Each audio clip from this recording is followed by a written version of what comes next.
Կարոտել եմ ես իմ նանին, նրա հարած խնոց ու տանին, թարմը կարաքին, հալած յուղին,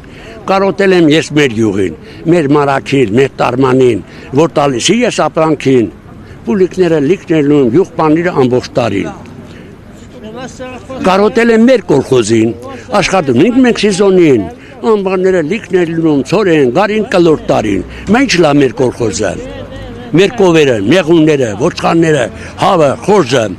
առաջ եկա վայրի խոզը, հենց շախտվեց մեր կոլխոզը չերև ուժլու թոզը, ով է սրա մեղավորը, մեծ վարաժը, մեկ էլ խոզը, էլ ինչ անի խես յուղացին, կարոտ մնաց գուտնի վարած, իր աճեցրած ծորնի հացին, կարոտ մնաց կալի կացած, ջրաղացի ալդրի հացին, էլ ինչ անի խես յուղացին, արտագաղթի ճամպեն բացին, մեծ ու փոքր դուր լուսումատ պիտ պակեցին յուղ տարին գնացին,